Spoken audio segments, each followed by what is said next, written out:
dan anugerah-Mu turun atas kami pada pagi hari ini dalam ibadah ini. Kami menyerahkan semua ibadah ini ya Tuhan dalam tangan-Mu dari awal hingga selesainya, kiranya Tuhan yang memberkati saya. Dengan doa kami dalam nama Tuhan Yesus Kristus kami berdoa. Amin. Mari bersama dengan gereja di segala abad dan tempat kita mengikrarkan pengakuan iman kita melalui pengakuan iman rasuli. Aku percaya kepada Allah, Bapa yang Maha Kuasa, Bapa langit dan bumi, dan kepada Yesus Kristus anaknya yang tunggal Tuhan kita, yang dikandung daripada Roh Kudus, lahir dari Maria, yang menderita secara di bawah kekuasaan Pontius Pilatus, disalibkan mati dan berkuburan, turun ke dalam kerajaan Allah, pada hari yang ketiga bangkit pula dari antara mati, naik ke surga, duduk di sebelah kanan Allah, Bapa yang Maha Kuasa, dan di sana Dia akan datang untuk menghakimi orang yang hidup dan yang mati. Aku percaya kepada Roh Kudus, gereja yang kudus sama, persekutuan orang kudus, pengampunan dosa, kebangkitan tubuh dan hidup yang kekal. Amin. Mari bersatu kembali. Ayub pasal pertama. Pasal pertama ayat yang 1 sampai 5. Saya baca ayat ganjil, saudara genap. Ayat yang kelima kita baca bersama-sama. Kesalehan Ayub dicoba. Ada seorang laki-laki di tanah Uz bernama Ayub. Orang itu saleh dan jujur. Dia takut akan Allah dan menjauhi kejahatan.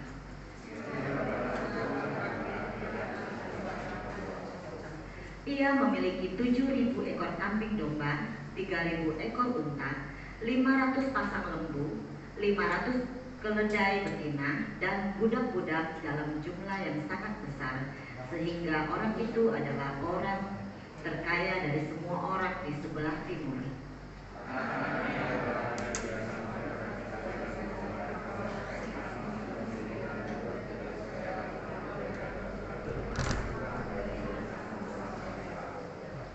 Bersama-sama, setiap kali apabila hari-hari pesta telah berlalu, Ayub memanggil mereka dan menguduskan mereka. Keesokan harinya pagi-pagi bangunlah Ayub, lalu mempersembahkan korban bakaran sebanyak jumlah mereka sekalian. Sebab pikirnya mungkin anak-anakku sudah berbuat dosa dan telah mengutuki Allah di dalam hati. Demikianlah dilakukan Ayub senantiasa. Amin. Puji Tuhan. Kalau Bapa yang di dunia ini begitu mengasihi anaknya, apalagi Bapa kita yang ada di surga. Amin. Saya mau sapa pagi hari ini. Saya sungguh-sungguh sangat bersyukur untuk Ko Jono dan juga Ko Joni yang ada bersama-sama dengan kita di tempat ini. Kita bersyukur kalau saudara kita sudah mau membuka hati untuk datang kepada Tuhan. Amin. Karena Tuhan adalah kekuatan dalam kehidupan kita. Siapapun kita tidak lepas dari persoalan kehidupan, betul? Tapi karena kita punya Tuhan tempat bersandar, ada kekuatan yang selalu Tuhan berikan di dalam kehidupan kita. Amin. Tuhanlah kekuatan dan aku berdoa.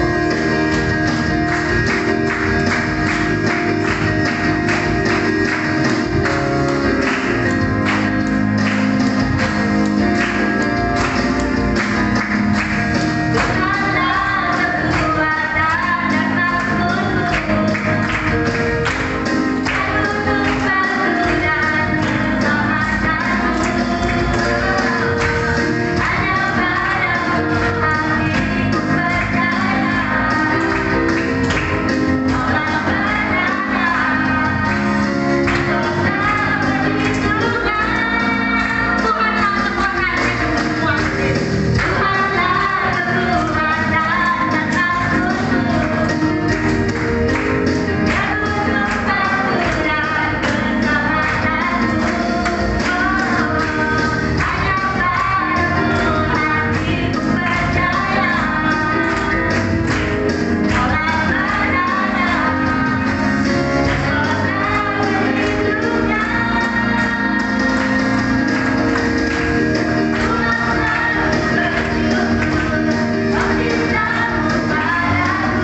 menutup mata kita saat ini, kita mau rasakan kuasa Allah boleh mengalir dalam setiap diri kita.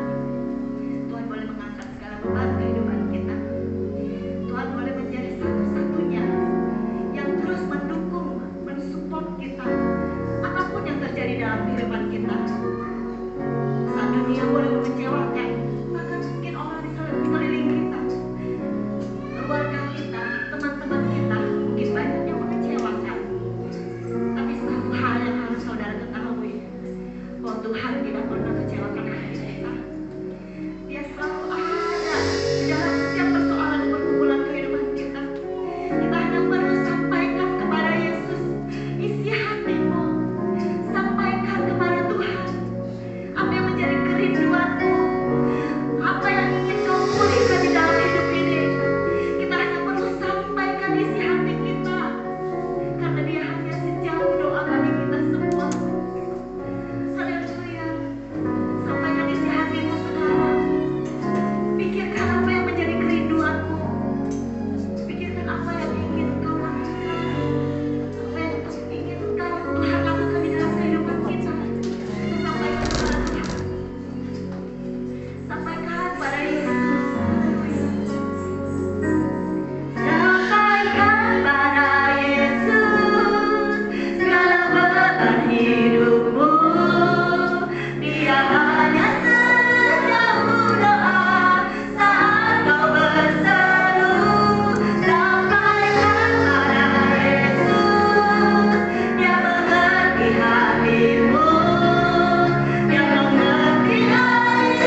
apa yang disampaikan boleh dimengerti dan Roh Kudus menolong setiap kami. Terima kasih Tuhan, dengar doa hamba-Mu ini. Demi nama Tuhan Yesus Kristus, hamba telah berdoa. Amin. Silakan duduk, firman Tuhan yang diberkati Tuhan. Shalom, selamat pagi. Secara lambat saya ucapkan selamat ulang tahun ke-18. Hari ini kita akan sama-sama meninggalkan, kita akan baca firman Tuhan. Kita akan membuka firman Tuhan, tadi sudah baca Ayub pasal 1 ayat 1 sampai 5. Kita akan baca lagi, tetapi saya akan baca di ayat 4 dan 5 untuk kita semua. Saya akan bacakan. Anak-anaknya yang lelaki biasa mengadakan pesta di rumah mereka masing-masing menurut jiran, dan ketiga saudara perempuan mereka diundang untuk makan dan minum bersama-sama mereka. Setiap kali apabila hari-hari pesta telah berlalu, Ayub memanggil mereka dan menguduskan mereka. Keesok harinya pagi-pagi bangunlah Ayub, lalu mempersembahkan korban bakaran sebanyak jumlah mereka sekalian. Sebab pikirnya, mungkin anak-anakku sudah berdosa dan telah mengikuti Allah di dalam hati. Demikianlah dilakukan Ayub senantiasa. Bulan ini kita berbicara tentang besar adalah berbicara tentang Roh Kudus. Tapi hari ini, minggu ketiga di bulan Juni adalah hari Papa. Kemarin Mei, di minggu kedua ada hari Mama, dan supaya lengkap, bulan Juni ini di minggu ketiga adalah hari Papa. Maka tema kita pada minggu ini adalah Ayahku Pelindungku. Jadi ada hari Mama, juga ada hari Papa. Nah, gereja kita nanti di bulan Juli minggu keempat ada hari anak. Tapi karena COVID, Cibinong hari Mama, hari Papa tidak ada. Jadi diganti nanti bulan Juli minggu ke-4 digabung Mama, Papa dan anak. Nah, sekarang kita lihat tema kita Ayahku Pelindungku, dari tema apakah seorang ayah bisa melindungi anaknya? Itu satu pertanyaan. Ya, nah, tentu kita lihat, kita jawab tidak bisa, karena kita sebagai manusia, sebagai ayah terbatas. Siapa yang dapat melindungi kita? Nah, tentulah Allah, tentulah pribadi yang Tuhan berikan kepada kita, ada Roh Kudus yang menyertai kita, yang tinggal di dalam kita ini. Nah, saudaraku, saya pun tidak bisa melindungi anak saya. Tidak bisa mendoakan anak saya. Jadi kita sebagai ayah tidak bisa melindungi anak kita. Anak kita kalau sudah dewasa, tentu dia pergi. Nah, kita juga mengatakan kalau dia sudah menikah, dia akan meninggalkan kita. Kata meninggal ini bukan karena diusir, karena apa? Artinya dia dewasa. Dia sudah dewasa. Nah, kita tidak bisa melindungi dia seumur hidup. Mungkin kita duluan dipanggil oleh Tuhan. Jadi kalau Ayahku Pelindungku, maka kita akan belajar si ayah ini yang kita baca, yaitu Ayub. Nah, saudara, kita perhatikan Ayub. Kalau saudara telah melihat atau melihat Ayub, pertama kita akan melihat adalah kondisi. Pertama kita lihat lihat ada kondisi Ayub. Yaitu kondisi kerohanian Ayub secara pribadi. Sebagai seorang ayah, di ayat 1 telah memberikan kita tahu. Ayub sebagai seorang ayah, pertama dia memiliki integritas. Dia berilmu tinggi dan setia kepada Allah. Nah, kita mengatakan dia saleh, jujur, menjauhi kejahatan. Nah, ini adalah figur seorang ayah. Kita lihat Ayub memiliki kepribadian, kondisi ayah yang rohani, yang memiliki integritas. Nah, saudara, seorang ayah sebenarnya dia harus memiliki hal ini di dalam Tuhan, punya integritas. Kita harus memiliki sebagai anak Tuhan, sebagai murid Tuhan, sebagai ayah. Inilah yang harus ada pada diri kita. Sehingga apa? Sehingga anak-anak dapat melihat dan kita sebagai ayah bisa menjadi contoh teladan bagi mereka. Saya baca beberapa buku di dalam prinsip orang Tionghoa, saya berubah. Ada 3 hal yang tidak boleh diirit. Nah, maka saya merubahnya. Yang pertama adalah pelayanan. Kebutuhan pelayanan tidak boleh diirit. Kebutuhan tentang pekerjaan Tuhan tidak boleh diirit. Dan anak-anak Tuhan harus mengerti tentang hal ini. Yang kedua, yang tidak boleh irit adalah biaya orang tua, kehidupan orang tua tidak boleh diirit. Maka kita sebagai anak harus memenuhinya. Yang terakhir adalah kebutuhan anak tidak boleh diirit. Dikatakan dia punya 7 anak laki-laki dan 3 perempuan, kita lihat. Maka kita lihat dia punya kondisi rohani yang begitu tinggi. Maka kita perlu belajar Ayub sebagai papa yang saleh, yang jujur, yang menjaga kejahatan, tidak berbuat jahat, tidak melakukan korupsi, dan tidak melakukan lain-lain penipuan dan sebagainya. Dia sebagai penguasa, orang terkaya di timur di tempat itu. Kalau dijumlahkan kambing, domba, untanya di Cikarang ini bisa macet kalau dia parkir di situ ya. Ya, itu bisa macet sekali karena begitu banyak harta. Karena dulu orang menghitung adalah peliharaannya, yang kambing, domba, unta dan sebagainya. Sekarang mungkin kita hitung mobilnya ada berapa. Ya, oke, kita lihat. Yang kedua adalah kita melihat kondisi keluarga Ayub. Oke, kedua adalah kondisi keluarga Ayub. Itu ditulis di dalam ayat 2 dan sampai 5. Bagaimana kondisinya? Tadi saya sudah katakan bahwa Ayub adalah keluarga yang kaya. Yang kaya disebutkan berarti keluarga miskin tidak diberkati Tuhan. Nah, keluarga yang kaya ini merupakan berkat daripada Allah. Ya, berkat dari Allah. Allah yang memberkati keluarga Ayub.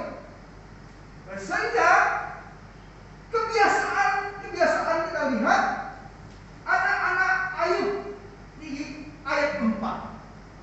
Karena dia kaya, mungkin dia lakukan sesuatu yang tidak berkenan kepada Tuhan, karena papanya banyak uang dan sebagainya. Maka akhirnya Tuhan katakan dia biasa, anak-anaknya biasa pesta, selalu pesta. Nah, saudara, ini kondisi keluarga kaya, orang tuanya yang banyak harta, banyak uang. Sekarang anaknya selalu adakan pesta bergiliran, dikatakan. Jadi anak besar mungkin minggu ini, anak nomor 2 minggu ini bergiliran, dan kebiasaan mereka. Nah, saudara, pesta ini bukan kita gambarkan pesta pora besar seperti sekarang. Katakan dia mengundang saudaranya. Artinya ada hubungan adik dan kakak, ada hubungan saudara di dalam keluarga. Nah, itu perlu kita belajar. Dan banyak keluarga, termasuk saya juga, jangan sekali telepon koko saya, jangan sekali telepon adik saya. Telepon jemaat lebih banyak. Keluarga itu tidak dipisahkan karena dikatakan satu darah dengan orang tua. Maka keluarga itu harus begitu akrab, begitu intim. Karena keluarga kita tahu siapa yang susah, siapa yang lebih ada, harus saling membantu. Kalau papa dulu masih ada, dia sering kasih tahu, adikmu ini agak susah, bisakah engkau membantunya? Saya bisa seberapa. Dikatakan abangmu ini masuk rumah sakit, mau berobat, apakah bisa engkau membantunya? Saya akan usahakan.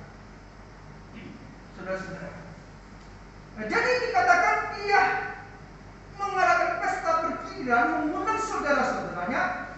Artinya hubungan saudara-saudara 10 itu sangat baik atau disebut harmoni.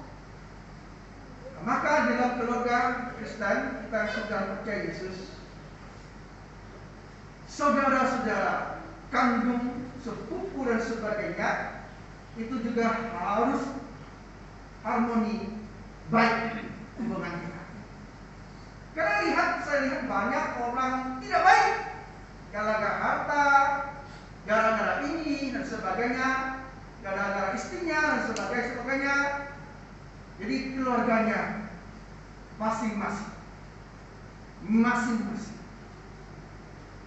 Saya pelayanan di dalam kedukaan juga dapat melihat mana keluarga yang saudaranya kompak, saudaranya baik, ada hubungan satu sama yang lain, terlihat sekali. Ada kalanya keluarga tertentu terlihat jelas saudaranya tidak harmoni, tidak baik. Dari mana kita dapat lihat bahwa keluarga Aib, saudara-saudara yang lain harmoni baik, 10 saudara ini? Dari tadi saya katakan mereka akan pesta, mereka mengundang pergiliran dan saudaranya hadir di situ. Nah, kita mencatat dia mengundang orang lain. Kemungkinan juga mengundang lain. Tapi dikatakan dia mengundang saudaranya hadir di situ dan berpesta di situ. Itu membuktikan dalam satu keluarga 10 anak-anak itu sangatlah harmoni, sangatlah baik sekali. Jadi saudara itu kasih dalam Tuhan, kenapa mereka begitu? Karena di keluarga darah figur itu Aib adalah seorang ayah yang berintegritas tadi, yang jujur, yang saleh tadi. Tentu dia mengajarkan anaknya melakukan demikian. Lalu ketika kita lihat anak adalah berkat Allah. Ya, anak adalah berkat Allah. Nah, saudara, kita lihat anak adalah berkat Allah, ini penting sekali. Ya, anak adalah berkat Allah, berarti kita menghiraukannya. Tetapi kita harus memberikan pengajaran, menjadikan, membuat diri kita harus menjadi teladan, dan kita juga berdoa bagi mereka. Saya katakan ayah tidak bisa melindungi selama-lamanya atau kapanpun, dimanapun. Tetapi kita bisa berdoa buat dia kapan saja, di manapun. Kita harus melihat bahwa anak adalah berkat daripada Allah. Kita banyak memberikan kita tahu bahwa anak itu berkat Allah. Di saudara mendapat anak, punya anak, itu adalah berkat yang Tuhan titipkan buat kita, yang Tuhan berikan buat kita. Sebenarnya saya dengan Simu sudah bisa jalan-jalan kemana-mana, tetapi berkat Allah terakhir dikasih satu bonus. Abangnya sudah kuliah semua, dia sendiri SMP. Waktu itu perlengkapan baby, perlengkapan anak-anak semua dikasih orang. Nggak mau lagi lah, buat cukup. Gitu ya, cukup ya, sudah cukup ya. Sudah besar mereka, ya sudah bisa jalan-jalan, bisa tinggal. Lalu dikasih satu bonus, laki-laki lagi, ya jadi 3 laki-laki. Jadi anak itu berkat Tuhan. Saya katakan ini adalah berkat Tuhan, bukan bonus, ya berkat Tuhan. Dan Tuhan berikan dan Tuhan titipkan anak itu, dan kita harus melengkapi, melindungi, menjagai, mensekolahkan, dan mengajar, paling penting, dan menjadi teladan, dan mendoakan mereka, mendoakan anak kita. Itu harus kita lakukan seperti Ayub lakukan. Nanti saya akan kasih contoh. Sudah berkasih Tuhan. Kenapa saudara? Karena di dalam dunia ini kita lihat, sekuler, kita lihat banyak contoh-contoh. Kita lihat anak-anak sekarang susah diatur, saudara-saudara. Jadi anak kita 10 seperti Ayub punya karakter 10. Saudara, maka Ayub berbicara tentang konsep dosa tidak hanya tindakan nyata dalam hati manusia. Walaupun anak-anaknya berpesta pora, berpesta kita sebut dengan saudara-saudaranya, Ayub berpikir karena dia tidak bisa mengawasi 10 anak, dia mungkin anaknya ini dari hatinya ada berdosa kepada Allah. Bukan saja tindakan nyata, walaupun anaknya baik-baik. Ya, saya juga tidak tahu anak saya pulang ke rumah baik-baik aja. Tapi pernah saya jumpa, saya lihat dia main basket, selalu berkata, anjing-anjing itu. Ya, bahasa bergaul. Nah, saya pulang, saya tanya, kenapa kalian itu ngomong anjing? Ya, di situ tak ada anjing, kenapa salahkan anjing? Nah, dia berkata, Pak, itu bahasa gaul. Ya, dia jelaskan. Saya kamu ini nggak boleh ngomong begini, ya. Karena pernah nyaksikan dia main basket sama teman-teman. Satu turnamen, ya, itu turnamen Yamaha Open. Ya, sekali kenapa? Selalu ngomong anjing itu. Saya ini nggak bisa dengar bahasa itu. Ya. Ada sedikit ngomong buset gitu ya. Ya, saya tanya dia, kenapa harus begitu ya? Walaupun dia tidak melakukan tindakan jahat, ya, ada kata-kata, ya, dalam hatinya jengkel mungkin, ya, terhadap Tuhan dan sebagainya. Maka Ayub mengerti tentang hal ini. Maka konsep terhadap dosa tidak hanya tindakan nyata yang kita lakukan, dalam hati kita juga bisa berdosa. Sehingga pengampunan juga bersifat pribadi, bukan bersifat politik. Maka satu-satu anak, dia tindak sebagai imam, mempersembahkan satu-satu. Satu anak satu. Ke 10 ya 10, ke 7 ya 7. Kalau 5 ya 5, kalau saya 3 adalah 3. Maka seringkali saya panggil satu-satu. Ya, minggu ini yang satu datang, kita berkumpul. Ya, minggu ini satu datang. Sesuai dengan jadwal mereka. Jadi, anak juga sibuk. Kadang-kadang saya berjumpa melihat dia masih di komputer, masih zoom sama dengan teman, masih zoom sama dengan dosennya, saya tidak bisa ganggu. Kalau tunggu sampai jam 12 saya sudah mau tidur, dia masih di komputer. Akhirnya saya tertidur, tidak jadi jumpa dia, tidak berani berganggu dia. Karena saya cari waktu pagi, sore dan sebagainya. Kita ngobrol setiap pagi, bagaimana kuliahmu, bagaimana kehidupan kamu, bagaimana temanmu, dan sebagainya.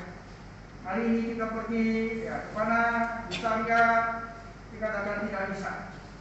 Ya, kadang-kadang saya bisa, dia tidak bisa. Saya bisa, mamanya tidak bisa.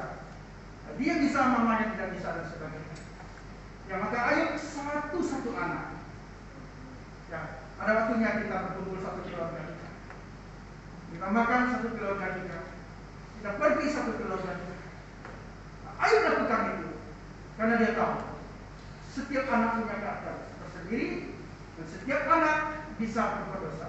Saat dia berpesta bisa keluarga dengan kata-kata mungkin mengucap Allah atau di dalam kata-katanya tidak ada ucapan syukur terhadap anugerah dan kasih Allah.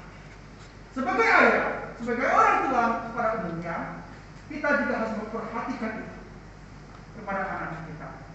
Bagaimana anak kita sudah besar, sama juga. Bagaimana anak kita sudah berkeluarga, sama juga.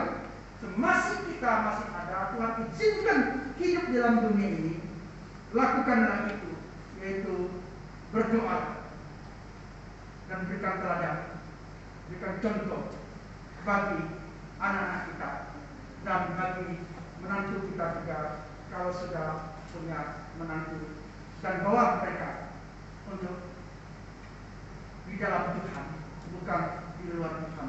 Jadi pengampunan itu bersifat pribadi, bukan kolektif. Satu-satu kita bawa ke hadapan Tuhan. Kalau engkau punya 3 anak, 3. Kalau ada 10, ya 10.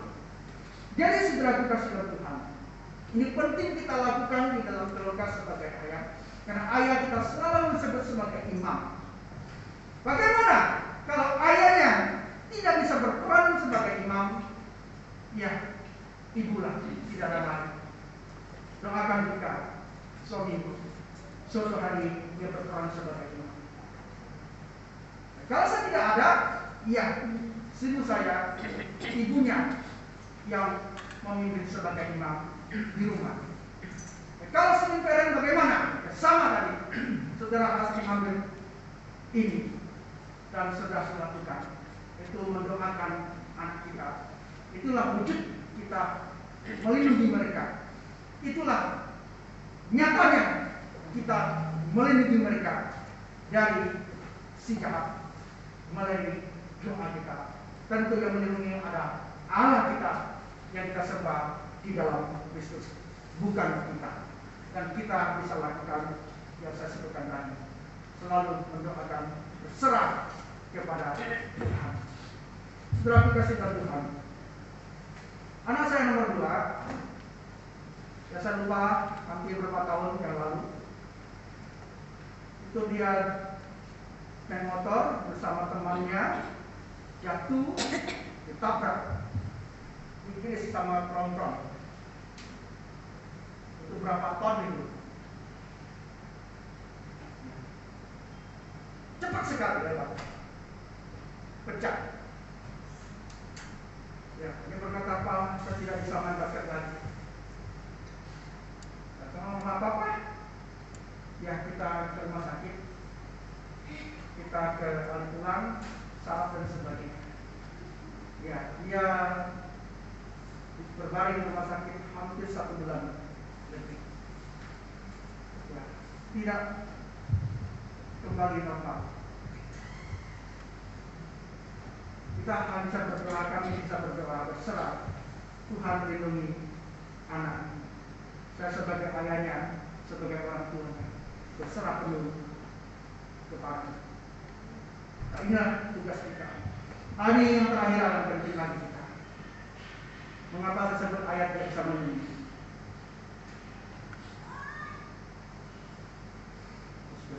Kalau saudara baca di Alkitab, saudara akan melihat jelas sekali di ayat 1, 2, dan 3.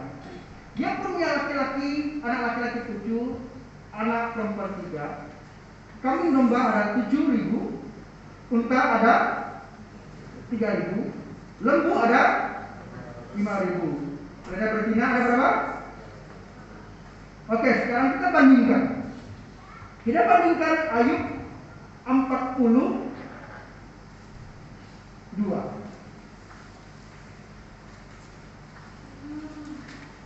Ayub 42. Kalau di ayat 42 ayat 12 sampai 14, yang 12 sampai 14, itu Tuhan pulihkan, Tuhan kasih berapa? Hah? Tuhan kasih berapa? Dari 7.000 dikembalikan berapa? 1 kali lipat dikembalikan berapa? Jadi 14.000.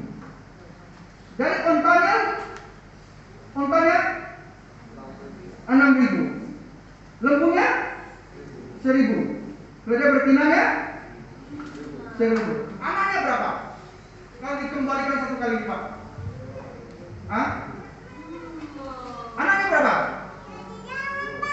Hah? Kita ngomong anaknya berapa? Kita baca anaknya berapa? 10. Kalau Tuhan pulihkan, Tuhan kembalikan 1 kali lipat, hah? Berapa? Kita ngomong berapa? Kita berapa? Hah? Kalau 7.000 Tuhan kembalikan menjadi 14.000. Tadi disebut 1.000 menjadi 3.000 menjadi 6.000. Yang 500 menjadi 1.000. Anaknya laki-laki 7, perempuannya 3, mati. Tuhan kembalikan anaknya menjadi berapa? Hah? 20. Di mana Anda tahu 20? Hah? Di mana 20? Tuhan kembalikan berapa? 10. Anaknya ada berapa? 20. Yang 10 sudah ada di surga. Yang 10 di bumi. Jadi jiwa manusia itu kekal, tidak hilang, tetap 20. Jadi janji Tuhan ya dan amin. 20. Yang 10 itu sudah di surga, yang 10 itu masih di bumi. Tuhan kasih Ayub panjang umur. Tuhan kembalikan, Tuhan pulihkan. Di siapa bisa melindungi anak kita? Adalah peran kita adalah memberikan teladan, mengajar dia, berdoa, dia menyerahkan dia kepada Tuhan. Dia melindungi. 10 walaupun meninggal musibah, dia meninggal 10. Apakah anaknya hilang? Tidak, di surga nanti bersama dengan anak kita. 10 masih di bumi. Tuhan kasih 10. Anaknya ada 20. Tuhan kembalikan 1 kali lipat. Nah, jika kalau anak kita dipanggil Tuhan, kita tidak bersedih. Dia sudah bersama dengan Tuhan. Seperti anak Ayub, masih ada, nggak hilang. Dia bersama dengan Tuhan. 10 itu Tuhan kembalikan 10. Jadi 20. 1 kali lipat, sama dengan kambing dombanya, sama dengan untanya, sama dengan lembunya. 1 kali lipat. Yang 500 jadi 1.000. Yang 7.000 menjadi 14.000. Yang 10 anak menjadi 20 anak. Yang 1 menanti di surga, yang 1 bersama dengan Ayub. 10 jadi 20.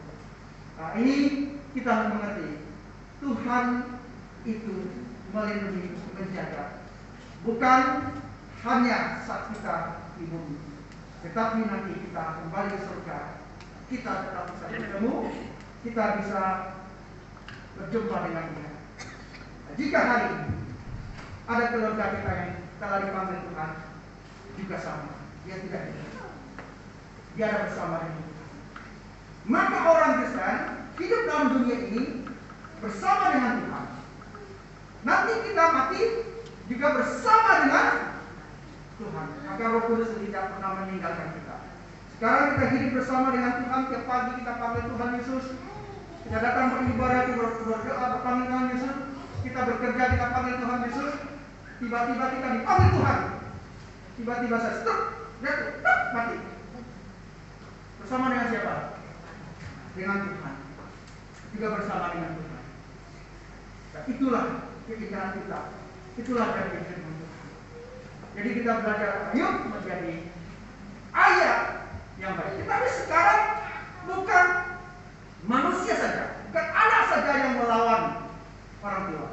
Binatang pun bisa melawan orang tua di dalam dunia ini. Dan engkau telah melakukan bagian itu di dalam Tuhan. Dan Tuhan akan memberkati anak-anakmu. Dan Tuhan akan memberkati keluarga kamu. Mari kita berdoa. Bapa di surga, kami bersyukur dan terima kasih. Kami tahu kami sebagai ayah dan juga tidak sempurna. Dan kami yakin dan percaya Tuhan mampukan kami untuk menjadi ayah. Bagaimana bertanggung jawab memenuhi kebutuhan-kebutuhan untuk anak kami. Yang terpenting Tuhan ajarkan kami supaya kami mengajar firman Tuhan kepada anak kami sebagai imam di keluarga, memberikan teladan dan juga berdoa bagi mereka. Jika kami belum lakukan, Tuhan mampukan kami, tolong kami. Jika kami sudah lakukan, maka Tuhan kuatkan kami dan berikan kami hati yang bijak bersama dengan Tuhan untuk melindungi anak kami dari si jahat, supaya iman mereka boleh terjaga melihat kehidupan teladan kami sebagai orang tua, sebagai ayah. Kami menyerahkan jemaat di tempat ini juga mungkin mengalami berbagai masalah dalam keluarga mereka. Tuhan jamah mereka, Tuhan memberkati.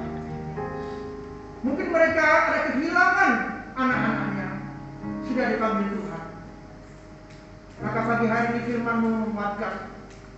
Ayub pun kehilangan 10 anaknya, tapi 10 itu telah bersama dengan Allah. Dan Tuhan kembalikan 10 juga. Dan saya tidak percaya Tuhan juga mengembalikan kepada mereka. Dan mereka boleh hidup dalam dunia ini, boleh Tuhan memberkati. Maka juga menyerahkan orang tua yang susah atur anak. Ada anak-anak yang nakal, anak-anak yang tidak menghormati orang tua. Biarlah mereka berdoa kepada Tuhan. Tuhan menjaga anak itu, sehingga suatu hari menjadi anak yang taat, anak yang menghormati orang tua, anak yang memuliakan nama Tuhan di dalam keluarganya. Tuhan jawab doa mereka dan tolonglah mereka. Mari hamba berdoa untuk gereja tempat ini. Biar gereja ini boleh memancarkan kemuliaan nama Tuhan, boleh memberitakan firman Tuhan, dan gereja ini boleh dipakai Tuhan secara luar biasa. Terima kasih Tuhan. Tuhan pakai hamba-hamba-Mu di tempat ini, memakai anak-anak-Mu di tempat ini menjadi saluran berkat, memberkati banyak orang. Demi nama Tuhan Yesus, hamba telah berdoa. Amin. Kita bertugas.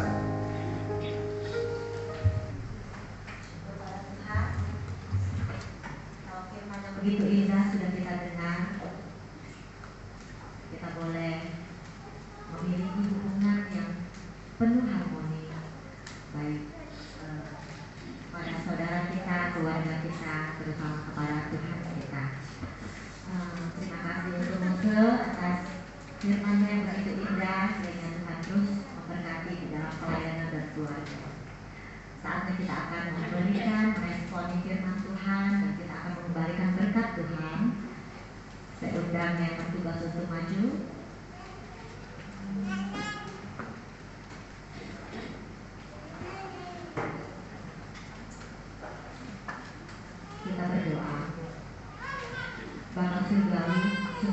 bersyukur untuk setiap firman yang sudah Tuhan berikan di dalam hati kami, untuk kami bisa ya Bapak meresponi setiap firman itu Tuhan.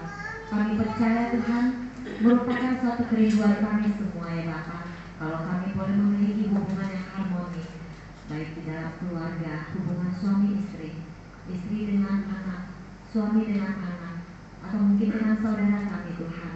Tapi terutama Tuhan, kami rindu memiliki hubungan yang sungguh dekat dengan Tuhan, karena kami tahu Tuhan, kami bisa berubah, karena kami percaya Engkau Tuhan yang selalu menolong kami, membantu kami untuk memulihkan setiap kehidupan kami ya Bapa. Terima kasih Tuhan untuk firman-Mu, dan saatnya kami akan memberikan Tuhan berkat yang sudah Engkau berikan di dalam kehidupan kami, biar Engkau boleh pakai untuk kemuliaan nama-Mu, khususnya untuk pekerjaan-Mu di gereja kami Tuhan, Persei Gereja Cikarang ini ya Bapa. Tuhan, kami percaya Tuhan, biar kami semua boleh memberi dengan segala syukur dan hormat. Kami berdoa di dalam nama Yesus. Haleluya. Amin. Sungguh ku bangga.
Kiranya kasih anugerah keselamatan dari Tuhan Yesus, kasih sayang dari Allah Bapa, pertolongan, persekutuan, penghiburan dari Roh Kudus, Tritunggal itu akan menyertai saudara mulai saat ini sampai selama-lamanya. Amin.